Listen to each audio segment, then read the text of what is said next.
जय श्री राम। जैसे ही महाराजा दशरथ कोप भवन पहुंचे, डरते डरते अपने प्रिया के पास गए। उनकी दशा देखकर उन्हें घोर दुख हुआ।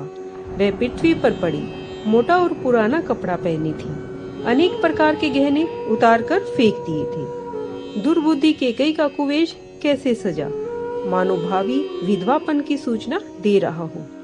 निकट जाकर राजा कोमलवाणी से कहने लगे, हे प्राण प्यारी, तुम किस कान से रूठी हो? हे रानी, किस कान से रूठी हो? यह कहकर राजा ने जो ही कैकेयी को स्पर्श किया, त्यों ही उसने झटक कर क्रोध सहित हाथ हटा दिया। ऐसे देखने लगी मानो क्रूर दृष्टि से देख रही है। दोनों वरों की उपासना उस नागिन की दो जीभें हैं और दोनों वरदान दांत हैं। वह काटने के लिए मरम स्थान देख रही है। राजा ने बार बार पूछा, हे सुमुखी, हे सुलोचनी, हे पिकबयनी, हे गजगामिनी, अपने कोप का कांड मुझे सुनाओ। हे प्यारी, तुम्हारा किसने अनहित किया है? किसके दो सिर हैं? किसने आज यमराज को याद किया है? कहो, किस कंगाल को मैं राजा बनाऊं और किस राजा को देश से निकाल दूं? तुम्हारा वैरी यदि देवता भी हो तो मैं उसे भी मार सकता हूँ, तो कीड़े के समान ये बेचारे स्त्री पुरुष क्या हैं? हे सुंदरी, तुम मेरा स्वभाव जानती हो। मेरा मन तुम्हारे चंद्रमुख का चकोर है। हे प्यारी, मेरे प्राण, पुत्र, धन, कुटुंब और सब प्रजा तुम्हारे अधीन है। हे भामिनी, यदि कुछ तुमसे मैं कपट से कहता हूँ तो 100 बार मुझे राम की सौगंध है। अपनी मन चाही बात हंस कर मांग और अपने सुंदर अंग आभूषणों से सजाओ। हे प्रिय, समय कुसमय को मन में समझो, जल्दी से इस बुरे वेश को दूर करो। यह सुनकर मंदमती कैकेयी बड़ी सौगंध का विचार कर हंस उठी और गहने पहनने लगी, मानो हिरण को देखकर भिलनी फंदा डाल रही हो। फिर राजा ने अपने मन में उसको सुहृदय जानकर प्रेम से पुलकिमान होकर कोमल और मधुर वाणी से बोले, हे भामिनी, तुम्हारे मन के अनुकूल हो गया है। नगर में घर घर आनंद मंगल हो रही है। हे सुनैनी, राम को कल मैं युवराज की पदवी दूंगा, तुम मंगल साज सजाओ।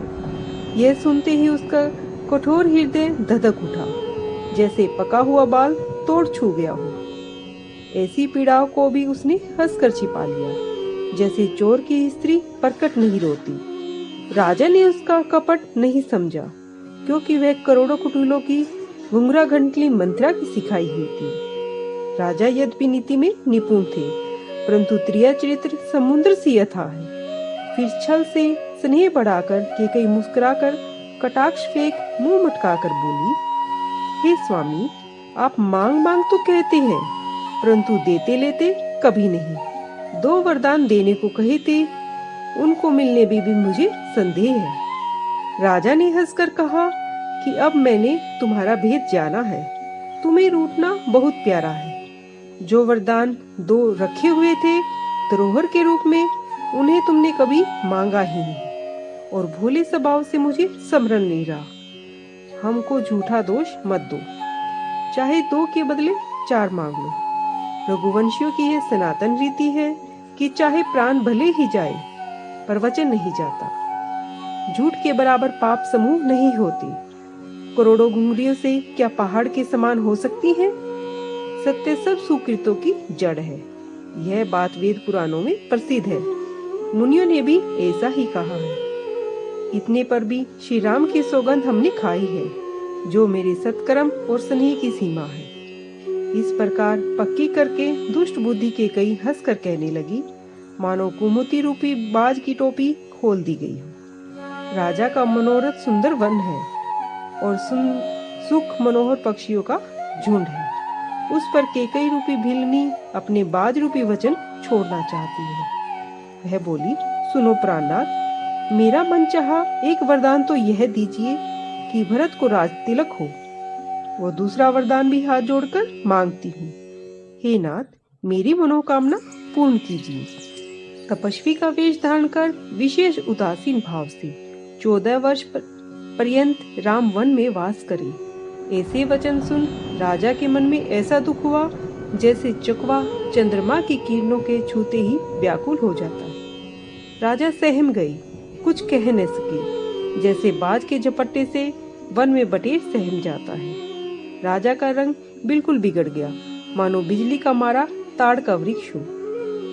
हाथ माथे पर रख के आंखें बंद कर राजा ऐसे सोचने लगे मानो सोच ही देह धर कर सोच रहा हो। वे सोचने लगे, हाय, मेरा मनोरथ रूपी कल्प वृक्ष फूल चुका था, परंतु फल लगते ही केकई ने हाथनी की तरह उसे जड़ सहित उखाड़ फेंका। केकई ने अयोध्या उजाड़ दी, दुख की नींव जमा दी। कैसे अवसर पर क्या हो गया। इस स्त्री का विश्वास करके मैं फंस गया। जैसे योग के सिद्ध फल के समय अविद्या योगी का नाश कर देती है, इस प्रकार राजा मन ही मन दुखी हुए।